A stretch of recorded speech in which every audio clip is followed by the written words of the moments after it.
नमस्कार मित्रों, खेल और खिलाड़ियों की आवाज़ खेलपथ में आपका हार्दिक स्वागत है।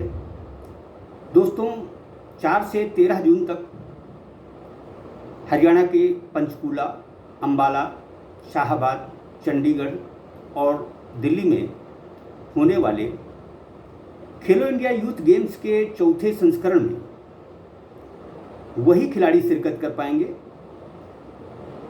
जो कि डोप टेस्ट में पास होंगे। केंद्रीय खेल मंत्रालय द्वारा यह निर्णय लिया गया है। केंद्रीय खेल मंत्री अनुराग ठाकुर ने बताया है कि भारत में डोपिंग के बढ़ते मामलों को देखते हुए इन खेलों में डोप टेस्ट अनिवार्य है। स्पोर्ट्स अथॉरिटी ऑफ इंडिया यानी भारतीय खेल प्राधिकरण इन खेलों में शिरकत करने वाले हर खिलाड़ी का डोप टेस्ट करवाएगा।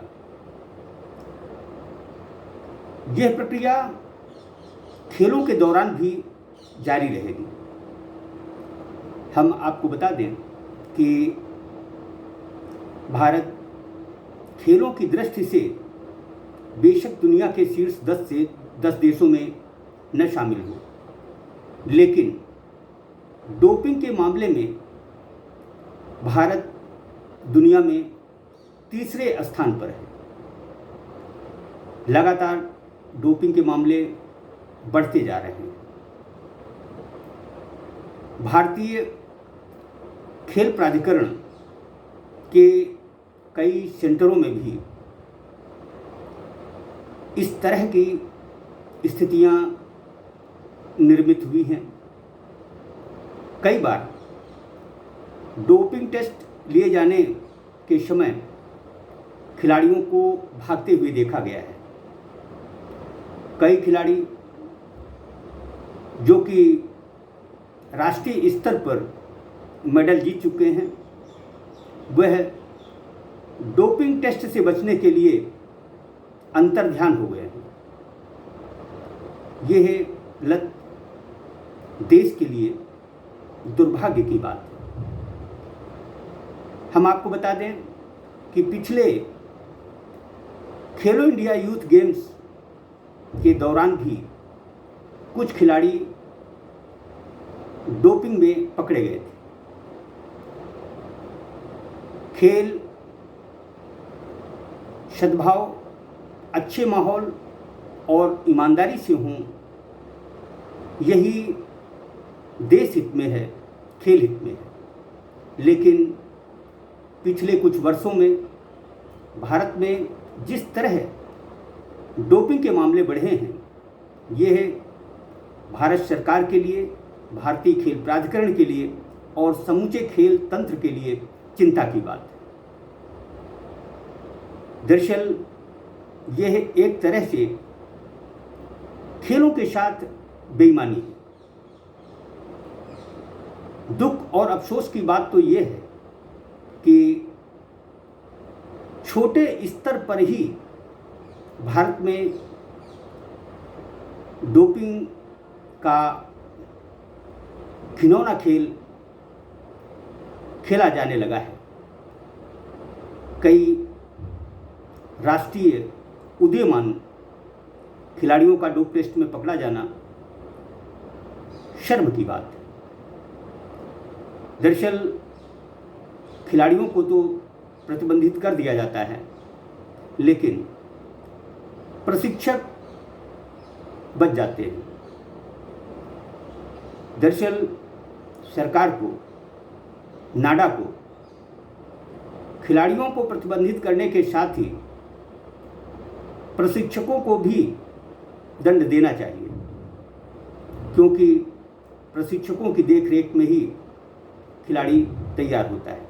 जो भी हो दोस्तों,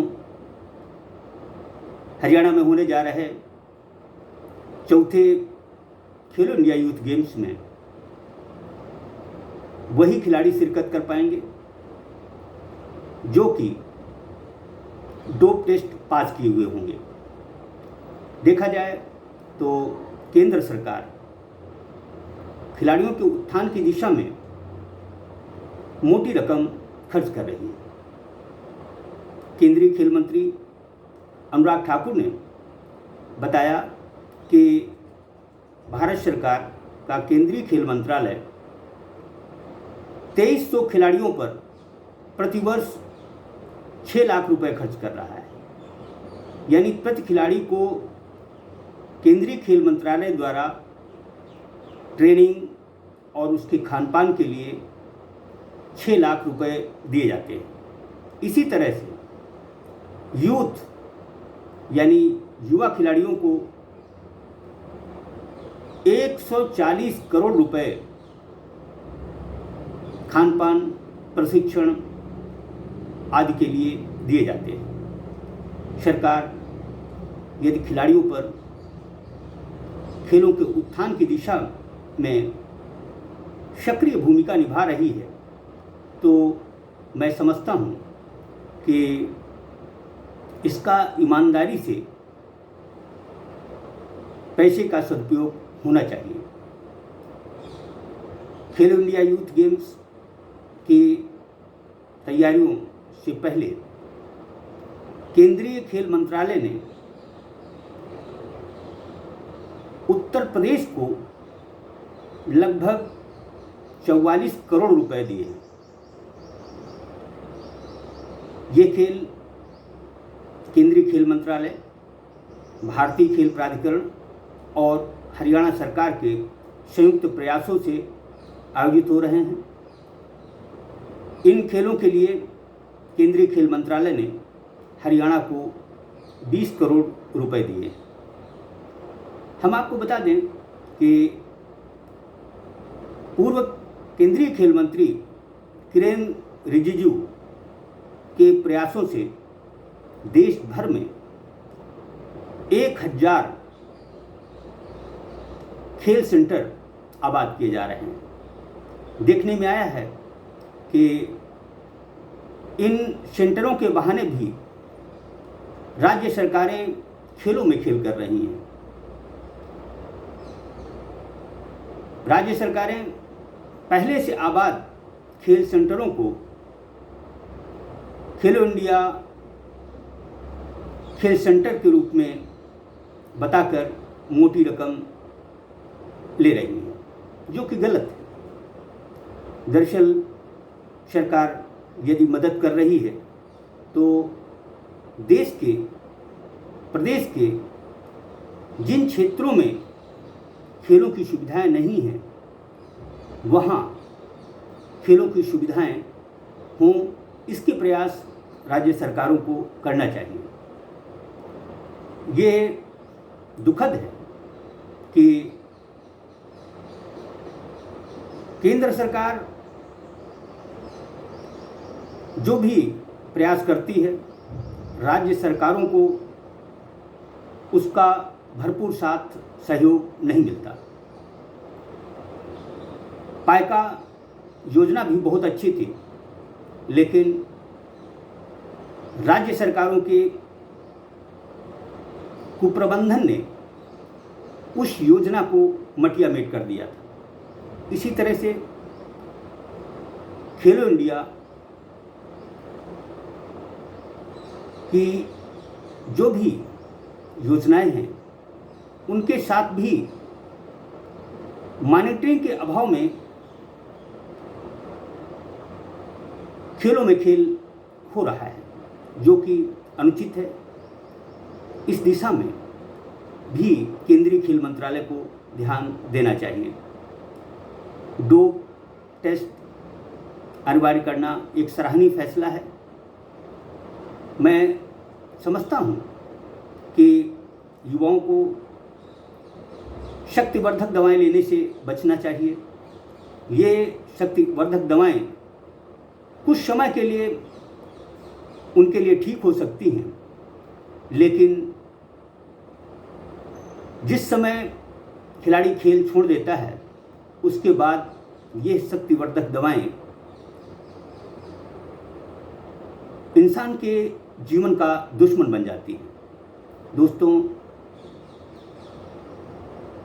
दूध, दही, घी, हरी सब्जियां, इनसे भी अपनी शक्ति में इजाफा किया जा सकता है। लिहाजा शक्तिवर्धक दवाओं से बचें। मैं ये भी नहीं मानता कि खिलाड़ी भूलवश इनका सेवन करता है। आज के समय में हर खिलाड़ी, हर प्रशिक्षक समझदार है और उसे पता है कि कौन कौन सी दवाओं में शक्तिवर्धक गुण शामिल होते हैं। देश के लिए, खेल हित के लिए कृपया शक्तिवर्धक दवाओं से बचें और अपने देश, प्रदेश, जिले और माता पिता का गौरव बढ़ाएं। जय हिंद, जय भारत।